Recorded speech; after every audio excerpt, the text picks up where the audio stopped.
Hello class, कैसे आप सब लोग। आई होप सब बढ़िया हो, सब मस्ती में हो। चलिए जी, तो लास्ट क्लास जो है, लास्ट क्लास लेक्चर नंबर 2 में हमने डिस्कस करा था क्या सर, नेशनल इनकम क्या होता है, नेशनल इनकम को कैलकुलेट करने के मेथड क्या थे। सर, नेशनल इनकम को कैलकुलेट करने के लिए हमें पहले जीडीपी कैलकुलेट करना होता है। जीडीपी कैलकुलेट करने के 3 मेथड थे, इनकम, एक्सपेंडिचर, प्रोडक्शन। इनकम से कुछ कंपोनेंट थे, प्रोडक्शन से कुछ कंपोनेंट थे, एक्सपेंडिचर से कुछ कंपोनेंट थे। तीनों के कंपोनेंट से कर करके हम जीडीपी एमपी निकालते थे। फिर उसमें कुछ कन्वर्जन करके हम अपना जो मेन गोल है एनएनपीएफसी यानी नेशनल इनकम, उसको अचीव करते थे। तो आज का जो लेक्चर नंबर 3 है, उसमें जैसा कि मैंने आपको लास्ट क्लास भी बताया था, हम जो है एक एक मेथड की डिटेल डिस्कशन करेंगे कि इस मेथड में फर्दर क्या कंपोनेंट है और उन कंपोनेंट का मतलब क्या है। ठीक है सर। तो सबसे पहले जो हम मेथड उठाने वाले हैं, सबसे पहले जो आज हम मेथड करने वाले हैं वो है, हेडिंग डालेंगे मेरे साथ, क्या इनकम मेथड।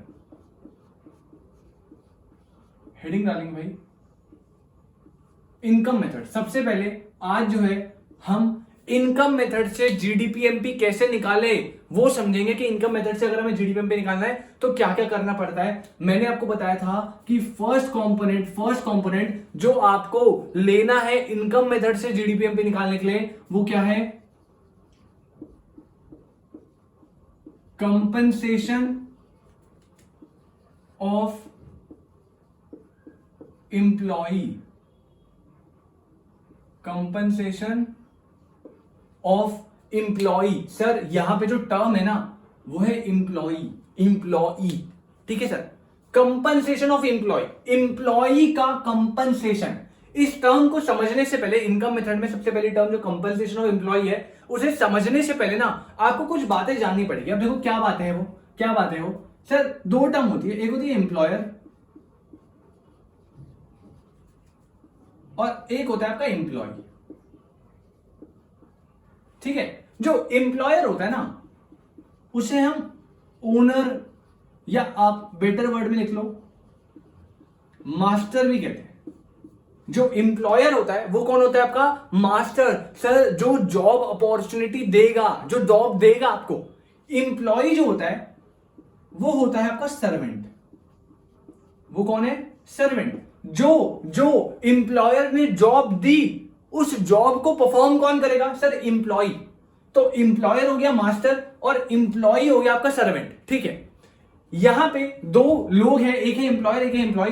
आपको है क्या, कंपनसेशन ऑफ एम्प्लॉय। सर, जो एम्प्लॉय है ना वो ना कुछ सर्विसेज देता है, किसको, एम्प्लॉयर को। हाँ सर, देता है। एम्प्लॉय जो है वो एम्प्लॉयर को कुछ सर्विसेज प्रोवाइड कराता है और उन सर्विसेज प्रोवाइड कराने के बदले में एम्प्लॉयर इसे क्या देगा, सर, कंपनसेशन देता है कई तरह की। सर, कौन कौन सी, सर, सैलरी हो गई, एक क्या हो गई सैलरी जो आपको नहीं चल रहा है। सर, वेजेस फॉर्म में भी दे देता है और भी बहुत सारी चीजें होती है, काइंड फॉर्म में दे देता है, जैसे फ्लैट दे दिया, गाड़ी दे दी, बहुत सारी चीजें होती है, बहुत सारी देखेंगे। बट कहने का मतलब यह है कि इंप्लॉय जो है वो इंप्लॉयर को कुछ सर्विसेज देगा और उस सर्विसेज के बदले ना कुछ कंपनसेशन इंप्लॉयर देगा इंप्लॉय को। हमें वही कंपनसेशन को इंक्लूड करना है। इसके कुछ एग्जांपल क्या होगा, सैलरी वैलरी देखेंगे। बट क्या मोटा मोटा ये है कि ये सर्विसेज देगा और एम्प्लॉयर बदले में कंपनसेशन देगा। ठीक है सर, अब किस तरह की कंपनसेशन, तो इसके अंदर 2 चीज आती है। सबसे पहली कंपनसेशन किस तरह की हो सकती है, वो हो सकती है वेजेस एंड सैलरीज, चाहे वो कैश फॉर्म में हो या फिर वो काइंड फॉर्म में हो। अच्छा सर, क्या काइंड फॉर्म क्या होती है सर, अभी देखेंगे। वेजेस एंड सैलरीज चाहे वो कैश फॉर्म में हो चाहे वो काइंड फॉर्म में हो। और सेकंड है employer contribution towards social security scheme. Sir, क्या, employer contribution towards social security scheme. Compensation of employee मतलब एम्प्लॉयर एम्प्लॉय को उसकी सर्विसेज के बदले क्या कंपनसेशन दे रहा है। इसमें दो चीजें आएंगी सर, वेजेस एंड सैलरीज आएगी, चाहे कैश फॉर्म में पे हो चाहे काइंड फॉर्म में पे हो, और employer contribution toward social security scheme आएगा। इसे नोट करेंगे, जल्दी से नोट करेंगे इसे।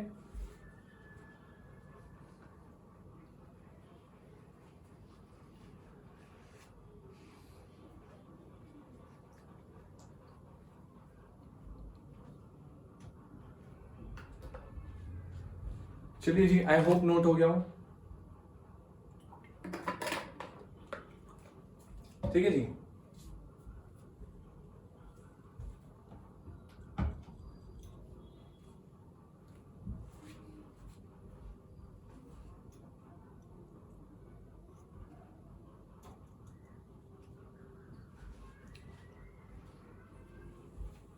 हाँ जी, चलिए ठीक है। तो मैंने क्या बोला, मैंने बोला आपको कंपनसेशन और एम्प्लॉय को क्या क्या कंपनसेशन मिल रहा है। सर देखो सिंपल सी बात है, अगर आपको क्वेश्चन में कहीं पर भी compensation of employ as it is दिया है, एज इट इज दे रखा है, तो आपको इसको देखना ही नहीं है। आप भूल जाओ, कुछ है नहीं, वेज एंड सैलरीज कुछ नहीं है, कुछ भी नहीं है। हो सकता है वो आपको ये भी दे दे, ये भी दे दे, ये भी दे दे, आपको इन दोनों को इग्नोर करना है कंप्लीटली। अगर आपके पास क्वेश्चन में कंपनसेशन ऑफ एम्प्लॉय डायरेक्टली दिया है तो, कंपनसेशन ऑफ एम्प्लॉय डायरेक्टली दिया है तो तब आपको ये दोनों देखने ही नहीं है। ठीक है सर। सर अगर ये नहीं दिया, इन केस अगर ये नहीं दिया, तब आप इसकी वैल्यू 0 लेके आगे मत बढ़ जाना, नहीं।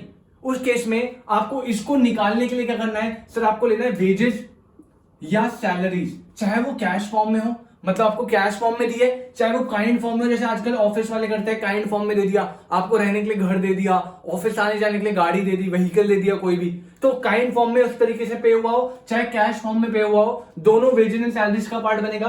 और कंपनसेशन और एम्प्लॉय निकालने के लिए अगर ये नहीं दिया तो आपको पहले वेजेस एंड सैलरीज नहीं कैश काइंड में, और नेक्स्ट लेना है आपको employer contribution toward social security scheme. इसका जो नॉर्मल नाम है वो होता है पीएफ। आपने सुना होगा प्रोविडेंट फंड जो होते हैं, हर बंदे की सैलरी से कटते हैं, वो उसकी बात कर रहा है प्रोविडेंट फंड। अब प्रोविडेंट फंड जो होता है, इसमें प्रोविडेंट फंड जो होता है, प्रोविडेंट फंड में ना दो पार्ट होते हैं। प्रोविडेंट फंड में दो पार्ट होते हैं, एक वो पार्ट होता है जो एम्प्लॉय खुद पे करता है, एम्प्लॉय का कॉन्ट्रीब्यूशन, और एक कॉन्ट्रीब्यूशन होता है एम्प्लॉयर का। मान लो 500 रुपीज एम्प्लॉय दे रहा है, 500 रुपीज एम्प्लॉयर दे रहा है, तो पूरे महीने में टोटल 1000 रुपीज जो है ना, वो एम्प्लॉय के पीएफ फंड में सेव हो रहे हैं फ्यूचर बेनिफिट के लिए, आगे जाके उसे दिक्कत ना हो, सेविंग्स कह सकते हो आप इसे। तो पीएफ जो होता है, जिसे हम सिंपल भाषा में पीएफ बोलते हैं, उसमें दो कॉन्ट्रीब्यूशन होता है, एक एम्प्लॉय का कॉन्ट्रीब्यूशन हो गया, एक एम्प्लॉयर का कॉन्ट्रीब्यूशन हो गया। तो सर हमें जो है कंपनसेशन ऑफ एम्प्लॉय निकालते हुए ना, जो एम्प्लॉय का कॉन्ट्रीब्यूशन है वो नहीं लेना, हमें किसका कॉन्ट्रीब्यूशन लेना है, सिर्फ एम्प्लॉयर वाला। हमें किसका कॉन्ट्रीब्यूशन लेना है, एम्प्लॉयर वाला। इसलिए उसने बोला है कि एम्प्लॉयर कॉन्ट्रीब्यूशन। अच्छा सर अगर एम्प्लॉय कॉन्ट्रीब्यूशन गिवन है क्वेश्चन में, क्या गिवन है, एम्प्लॉय कॉन्ट्रीब्यूशन, ऐसे दिया employ contribution toward social security, तो आप उसे करेंगे इग्नोर। वो कुछ नहीं है, कंफ्यूज करने के लिए दिया है। क्यों? क्योंकि भाई आप एम्प्लॉय का कॉन्ट्रीब्यूशन निकाल रहे हो, उसमें एम्प्लॉय का कॉन्ट्रीब्यूशन नहीं लेना। कॉन्ट्रीब्यूशन किसका आएगा, एम्प्लॉयर का। किसका आएगा, एम्प्लॉयर का। ठीक है सर। तो कंपनसेशन ऑफ एम्प्लॉयज पहला कंपोनेंट एज इट इज दिया है तो वही लेना है, कुछ देखना ही नहीं है। हाँ अगर ये नहीं दिया, इसकी वैल्यू नहीं दी क्वेश्चन में, तो आप क्या देखोगे, वेजेस एंड सैलरीज चाहे कैश फॉर्म में हो चाहे काइंड फॉर्म में हो, और employer contribution toward social security scheme. कोई दिक्कत नहीं सर, कोई दिक्कत नहीं है। चलिए जी, फर्स्ट पॉइंट हमने करा कंपनसेशन ऑफ एम्प्लॉयज, जिसके अंदर दो पॉइंट्स आते हैं, क्या, वेजेस एंड सैलरीज कैश और काइंड में, या एम्प्लॉयर कॉन्ट्रीब्यूशन। ठीक है, एम्प्लॉयर वाला, एम्प्लॉय वाला नहीं आएगा, फिर से बता रहा हूं। सेकंड पॉइंट जो है आपका, सेकंड पॉइंट जो है वो क्या है, ऑपरेटिंग सरप्लस।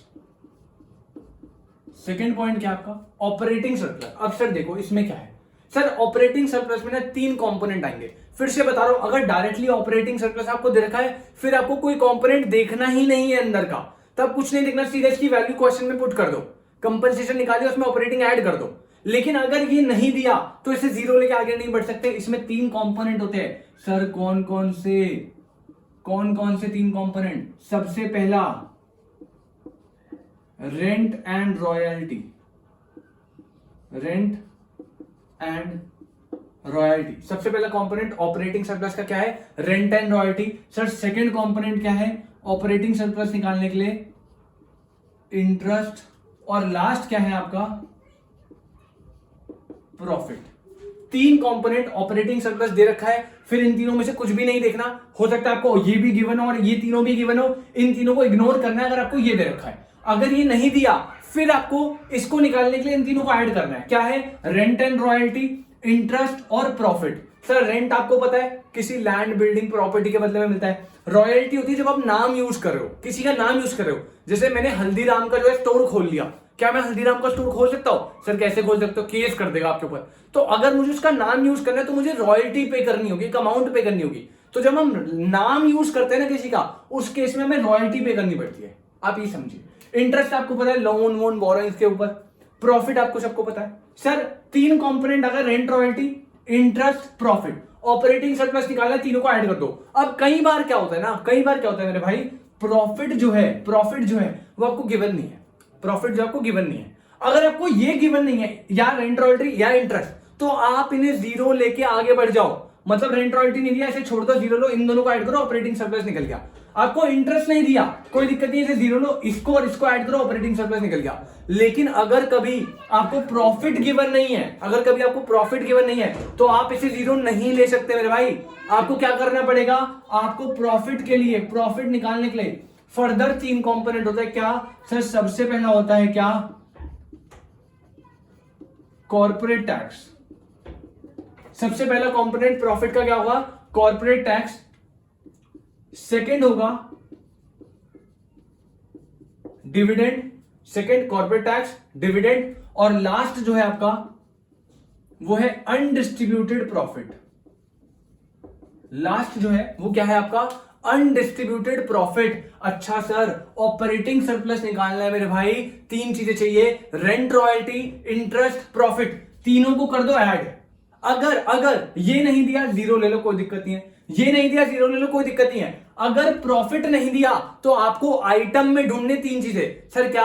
प्रॉफिट नहीं दिया तो प्रॉफिट निकालने का तरीका है, 3 चीजें ऐड करनी है। सबसे पहला corporate tax. Sir corporate tax कुछ नहीं है, जो कंपनी प्रॉफिट अर्न करती है उसके बदले से टैक्स पे करना पड़ता है। जैसे नॉर्मल इंडिविजुअल जब टैक्स पे करता है, इनकम टैक्स पे करता है, कंपनी एक कॉर्पोरेट टैक्स पे करती है। तो कॉर्पोरेट टैक्स हो गया।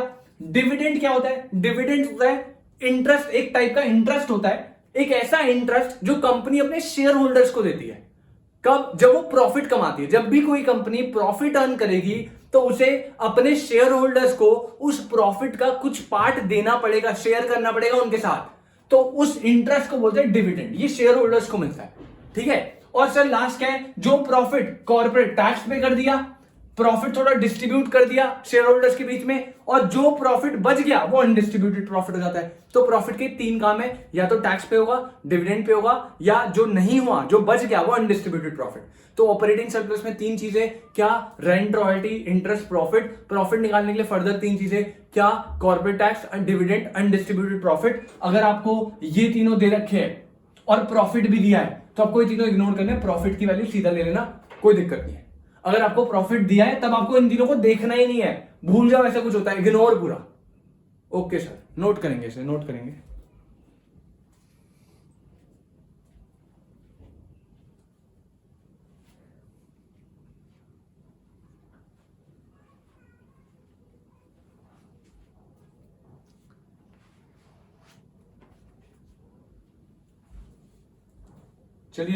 चलिए जी, आई होप आपने नोट कर लिया है। सेकेंड पॉइंट डन हमारा, ऑपरेटिंग सरप्लस। आगे बढ़ते हैं सर, आगे बढ़ते हैं। थर्ड जो कंपोनेंट होता है इनकम मेथड से, अगर आपको जीडीपीएमपी निकालना है, इनकम मेथड से आपको जीडीपीएमपी निकालना है, तो थर्ड कंपोनेंट आपका क्या होगा? Mixed income of self employed. Mixed income of self employed, ये मिक्स्ड इनकम के नाम से भी आ जाता है। ये वो इनकम है जो सेल्फ एम्प्लॉयड लोग कमाते हैं, ठीक है, ये वो इनकम है जो सेल्फ एम्प्लॉयड लोग कमाते हैं। इसका पूरा नाम या तो mixed income of self employed आ जाएगा, या सिर्फ इतना बोल देगा वो मिक्स्ड इनकम। तो आप समझ जाना, सर अगर ये दे रखा है तो ले लेना, नहीं दिया तो छोड़ दो, जीरो लो। क्यों सर? इसको फाइंड करने का कोई तरीका नहीं है मेरे भाई। जैसे कंपनसेशन नहीं दिया था तो मैंने क्या बोला, wages and salaries cash kind में देखो, इंप्लॉयर कॉन्ट्रीब्यूशन देखो, दोनों को ऐड करो, कंपनसेशन निकल जाएगा। सर ऑपरेटिंग सरप्लस नहीं दिया तो छोड़ के मत आना, रेंट रॉयल्टी देखा, इंटरेस्ट देखा, प्रॉफिट देखा। प्रॉफिट नहीं दिया तो 3 पार्ट देखो, कॉर्पोरेट टैक्स, अनडिस्ट्रीब्यूटेड प्रॉफिट और डिविडेंड। लेकिन mixed income of self employed जो है ना, वो आप एज इट इज क्वेश्चन में दिया है तो ले लेना, नहीं दिया तो छोड़ देना। ओके सर, नेक्स्ट क्या है? फोर्थ पॉइंट, थर्ड पॉइंट ये एज इट इज। नेक्स्ट है आपका डेप्रीसिएशन। नेक्स्ट है आपका डेप्रीसिएशन, जिसको एक और नाम से आप देख सकते हो अपने क्वेश्चन में, या तो डेप्रीसिएशन से आएगा या फिर कंजम्पशन ऑफ फिक्स्ड कैपिटल। क्या बोला मैंने? या तो डेप्रीसिएशन नाम से आ जाएगा या कंजम्पशन ऑफ फिक्स्ड कैपिटल, इन दोनों नाम से आ सकता है। कंफ्यूज नहीं होना है, depreciation consumption of fixed capital दोनों का मतलब सेम है। तो चाहे आपको डेप्रीसिएशन आए चाहे ये है, आप कंफ्यूज नहीं होना, ये दोनों का मतलब सेम है। तो कंपनसेशन ऑफ एम्प्लॉयज ले लिया, ऑपरेटिंग सरप्लस ले लिया, मिक्स्ड इनकम ले लिया, डेप्रीसिएशन या इसका दूसरा नाम है consumption of fixed capital. Sir accountancy वालों को तो ये टर्म क्लियर होगी, आपने 11th में पढ़ा होगा डेप्रीसिएशन। जो साइंस या आर्ट फील्ड से उनको मैं बता दूं क्या डेप्रीसिएशन का मतलब क्या होता है। देखो एक एग्जांपल से समझते हैं।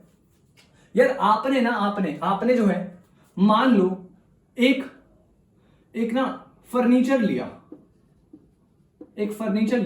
फॉर एग्जांपल 10,000 का।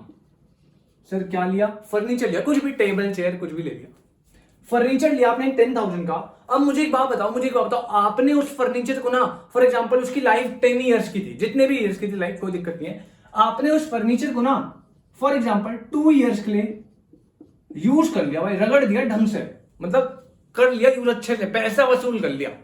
अब आप 2 साल के बाद आपने सोचा यार इसमें ना मजा नहीं आ रहा, वो वाली फील नहीं आ रही, अब इसने चेंज करते हैं। ठीक है, अब इसे चेंज करने के लिए आपने बोला इसको ना सोल्ड कर देते हैं। सर हमने एक फर्नीचर लिया 10,000 का, उसे 2 इयर्स तक यूज करा, 2 इयर्स 3 इयर्स जितना भी यूज करा, और यूज करने के बाद उसी सेम फर्नीचर को आप लेके जा रहे हो और कह रहे हो मुझे ना इसके 10,000 रुपए चाहिए। नहीं, मुझे तो 10,000 ही चाहिए भाई, मुझे तो पूरे पैसे चाहिए, मैंने तो 10,000 पे करता, मैं भी 10,000 लूंगा। क्या सही बात है? नहीं सर, नहीं, ऐसा थोड़ी होता है सर हमने जो है कोई भी चीज खरीदी, उसको हमने कुछ पर्टिकुलर ईयर्स तक, मंथ तक यूज करा, तो उसकी वैल्यू में फॉल आएगा ही आएगा। हाँ जी, मतलब सर जब ये सोल्ड करोगे ना तो आपको इसके 10 नहीं मिलेंगे, आपको इसके 8, 7, 6, 5 इस वैल्यू से कम मिलेंगे। फॉर एग्जांपल आपने सोल्ड करा इसे 6,000 में, कम में बिकेगा, 100% कम में बिकेगा। ठीक है, आपने कोई भी चीज, फर्नीचर की बात छोड़ो, फोन लिया, नया फोन लेकर आ गए, पूरा 1 साल यूज कर लिया, 10,000 का फोन था, यूज कर लिया, सब बढ़िया एकदम से। 1 साल बाद कह रहे हो अब नया मॉडल लेना है भैया, ये वाला बेचेंगे, नया मॉडल लेंगे, नया मॉडल लो, बदले में कह रहे हो भाई ये वाला फोन भी खरीद, ये वाला फोन रख लो आप, नया तो हम ले रहे, ये वाला फोन मैंने 10 में दिया था, आप मुझे 10 में से खरीद लो, मुझे नहीं चाहिए फोन। क्या दुकान वाला आपसे 10,000 में खरीदेगा? नहीं सर, 10 में नहीं खरीदेगा, 5 में, 6 में, 7 में, कितने में खरीदे छोड़ो। लेकिन मेरा मुद्दा यह है कि जब आप कोई एसेट परचेज करते हो, फॉर एग्जांपल फर्नीचर 10,000 का, उसको यूज करने के बाद ना उसकी वैल्यू में एक फॉल आता है, इसी फॉल को बोलते हैं कंजम्पशन ऑफ फिक्स्ड कैपिटल या डेप्रिसिएशन। ये जो फॉल आया ना 4,000 का इसकी वैल्यू में, सर एसेट की वैल्यू में जो फॉल आता है, किस वजह से? उसका यूज करने की वजह से, जिसे आप बोल सकते हो लेमन लैंग्वेज में घिसावट। आपने इसका यूज करा, ये घिस गया, सामान पुराना हो गया, जो ये वैल्यू में फॉल आया इसे बोलते हैं डेप्रिसिएशन या कंजम्पशन ऑफ फिक्स्ड कैपिटल। और इसी वैल्यू को आपको लेना है, आपको डरना नहीं, आपको ऐसे कहीं दिखा नहीं होगा, ऐसे फाइंड करने की कोई जरूरत नहीं है। ठीक है, आपको या तो डेप्रिसिएशन नाम से दिया होगा या कंजम्पशन ऑफ फिक्स्ड कैपिटल के नाम से दिया होगा, कोई दिक्कत वाली बात ही नहीं है। Okay sir. तो हमने जो है क्या बताया आपको कि फोर्थ कंपोनेंट आपका डेप्रिसिएशन या कंजम्पशन ऑफ फिक्स्ड कैपिटल दोनों नाम से आ सकता है, इसको लो। और लास्ट में फिफ्थ कंपोनेंट आपका क्या? Net indirect taxes. सर देखो फिर से बता रहा हूं, नेट इनडायरेक्ट टैक्सेस दे रखे हैं एज इट इज, कुछ देखना ही नहीं है, आंखें बंद कर लो, सीधा उठाओ लिखो आंसर में अपना, सॉल्व कर दो। लेकिन अगर एनआईटी नहीं दिया, एनआईटी नहीं दिया तो इसका छोटा सा फॉर्मूला है, छोटा सा फॉर्मूला है क्या sir, indirect taxes, indirect taxes minus subsidies, indirect taxes minus subsidies. Sir NIT जो है डायरेक्टली दिया है तो वैल्यू लो, फिर ये देखना ही नहीं है। अगर एनआईटी नहीं दिया, नेट इनडायरेक्ट टैक्सेस नहीं दिया, तो आपको लेना है इनडायरेक्ट टैक्सेस, उसमें से माइनस कर देने सब्सिडीज। सर ये दो टर्म क्या होती है, इनडायरेक्ट टैक्सेस आपको पता होगा क्या होती है, जीएसटी, इनडायरेक्ट टैक्सेस और जीएसटी हो गई, कस्टम ड्यूटीज हो गई, कोई भी आप टैक्स पे कर रहे हो वो सारे इनडायरेक्ट टैक्सेस के अंदर आ गया, ठीक है। सब्सिडीज क्या होती है सर, सब्सिडीज जो है ना ये एक तरह की फाइनेंशियल हेल्प होती है। सर क्या, फाइनेंशियल हेल्प। आपको पता होगा, सुना होगा सिलेंडर्स में सब्सिडीज मिलती है, गवर्नमेंट प्रोवाइड कराती है। क्या होती है, फाइनेंशियल हेल्प होती है। जो लोग सिलेंडर्स अफोर्ड नहीं कर सकते ना, गरीब लोग, उनको गवर्नमेंट जो है एक सब्सिडी प्रोवाइड कराती है। कुछ नहीं होता, इससे वैल्यू जो प्राइस है उस चीज का वो कम हो जाता है। गवर्नमेंट कहती है 1000 रुपए का सिलेंडर है फॉर एग्जाम्पल मान लो, तो आप 1000 रुपए का जो सिलेंडर है वो लेके जाओ, और जब आपने 1000 रुपए खरीद लिया ना, 2 दिन बाद, 3 दिन बाद, 1 हफ्ते बाद आपको ना कुछ particular amount, for example 500 400 rupees आपके बैंक में रिटर्न आ जाएंगे। तो आपको वो सिलेंडर 1000 का पड़ा क्या, नहीं सर 1000 तो हमने पे करे इनिशियली, लेकिन बाद में 400 रुपीज रिटर्न आ गए, हमें जो सिलेंडर 1000 का था वो 600 का पड़ा ड्यू टू सब्सिडी। तो सब्सिडी जो है एक तरह की फाइनेंशियल हेल्प होती है जो जनरली गवर्नमेंट करती है प्राइस लेवल को कम करने के लिए। ओके सर, तो सर एनआईटी अगर डायरेक्टली दे रखा है कोई दिक्कत वाली बात नहीं है मेरे भाई, एनआईटी को ले लो, ले लो एनआईटी को एज इट इज, देखना ही नहीं है फिर इनडायरेक्ट टैक्स है सब्सिडी का, भाड़ में जाए। लेकिन अगर एनआईटी नहीं दिया तो दो कंपोनेंट, सर क्या, इनडायरेक्ट टैक्स उठाया। सर इनडायरेक्ट टैक्स क्या होता है, जीएसटी हो सकता है, कस्टम ड्यूटी हो सकता है, किसी भी तरह का टैक्स हो सकता है, ठीक है, इनकम टैक्स को छोड़कर वो डायरेक्ट होता है, ठीक है। सब्सिडीज को लो, दोनों को कर दो माइनस, और आपका एनआईटी आ जाएगा। Done sir, done sir. I hope आपने नोट कर लिया हो, आई होप आपने नोट कर लिया हो, नहीं भी किया तो आप पॉज करके प्लीज नोट कर लेना।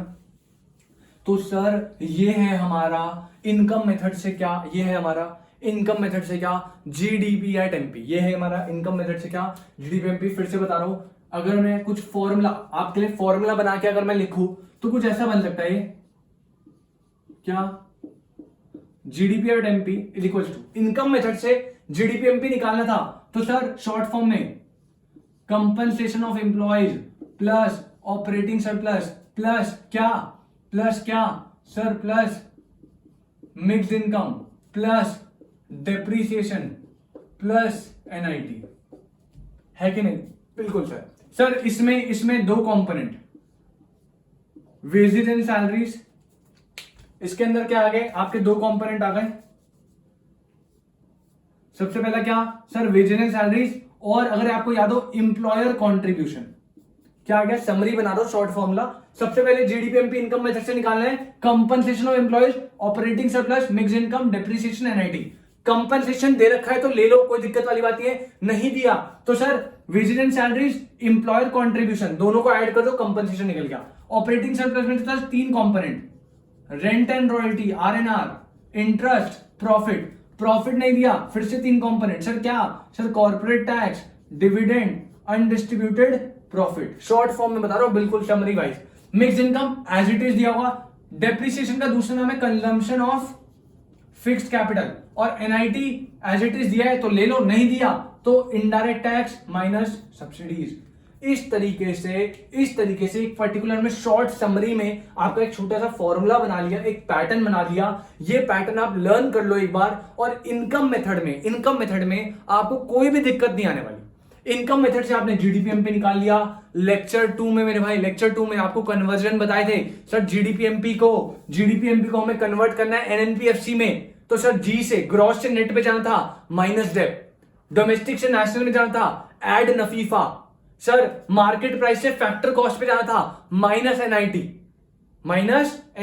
चलिए जी, तो सर आपने जो है हमारा इनकम मेथड से क्या निकाल लिया, जीडीपीएमपी निकाल लिया, जीडीपीएमपी निकला। अभी आपको बताया क्या 5 आइटम थे, उनके अंदर फर्दर कंपोनेंट भी बता दिए। सर जीडीपीएमपी में माइनस करनी है डेब्ट, ऐड करना है NFIFA, net factor income from abroad, और माइनस करनी है क्या, NIT, तो सर ये क्या निकलेगा, ये निकलेगा ये क्या निकलेगा, ये निकलेगा NNP एट FC, जो हमें चाहिए था मेरे भाई, जो हमें चाहिए था। हमें क्या चाहिए था, हमें चाहिए था NNPFC, मतलब नेशनल इनकम। हमें क्या चाहिए था, नेशनल इनकम। नेशनल इनकम निकालने के लिए पहले GDPMP निकालना था। GDPMP कैसे निकाला, इनकम मेथड से पूरा कंपोनेंट दे दिया आपको, पूरी एक चार्ट दे दिया, इसे रट लेना, अच्छे से ढंग से समझ लेना। कोई भी डाउट हो पूछ सकते हो, ढंग से बिल्कुल घोल के भी जाना भाई, न्यूमेरिकल आएगा पक्का। GDPMP हमारा क्रिएट हो गया। GDPMP निकलने के बाद तीन कन्वर्जन, सर तीन कन्वर्जन, ग्रॉस से डोमेस्टिक, सॉरी ग्रॉस से नेट जाना है माइनस डेप, डोमेस्टिक से नेशनल जाना है ऐड नफीफा, सर MP से FC जाना है माइनस NIT। GDPMP में ये तीन कन्वर्जन करी और GDPMP हमारा कन्वर्ट हो गया NNP एट FC में। किस में कन्वर्ट हो गया, NNP एट FC में। कोई दिक्कत, नो कोई दिक्कत नहीं सर, हो गया क्लियर एकदम। चलिए जी देखिए, नोट करें।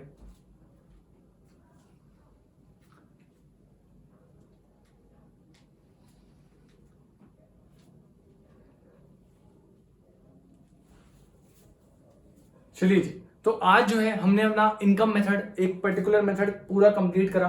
इनकम मेथड में हमने देखा 5 आइटम, पांचों आइटम को हमने डिटेल में स्टडी कर लिया।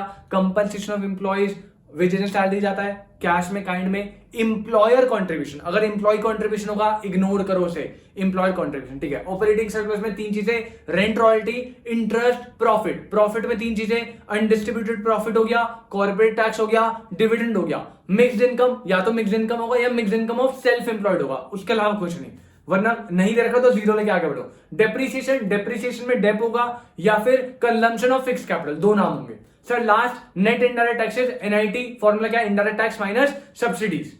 फर्दर कंपोनेंट में आपको तब जाना है जब डायरेक्ट वाला आइटम नहीं दिया। अगर ऑपरेटिंग सरप्लस डायरेक्ट नहीं दिया तब कंपोनेंट्स में जाना है, वरना कंपोनेंट्स में नहीं जाना। अगर ऑपरेटिंग सरप्लस दे रखा है डायरेक्टली, आपको कंपोनेंट्स को अंदर वाले इग्नोर करना है। ऑपरेटिंग सरप्लस की वैल्यू सीधा उठाओ और डाल दो भाई, कोई दिक्कत ही नहीं है।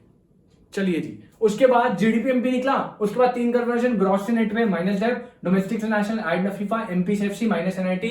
इसके साथ आपका इनकम मेथड से नेशनल इनकम निकालना होता है समाप्त, ठीक है। इसमें इससे ज्यादा आपको बोर्ड के लेवल में कुछ भी नहीं दिखेगा, कुछ भी नहीं दिखेगा। अगर आपने ये पैटर्न एक बार पूरा लर्न कर लिया, आप बुक का कोई भी क्वेश्चन उठा लो, मुझे नहीं लगता 99% क्वेश्चन में आपको कोई भी डाउट होगा। और कोई डाउट है तो प्लीज आप मुझे कमेंट सेक्शन में बता सकते हैं, आपका डाउट हो जाएगा क्लियर, कोई दिक्कत नहीं है, ठीक है जी। चलिए जी, आज के लिए इतना ही, मिलते हैं आपसे नेक्स्ट लेक्चर में, जिसमें हम आपका नेक्स्ट मेथड यानी एक्सपेंडिचर मेथड को पूरा कंप्लीट करेंगे। चलिए जी, मिलते हैं।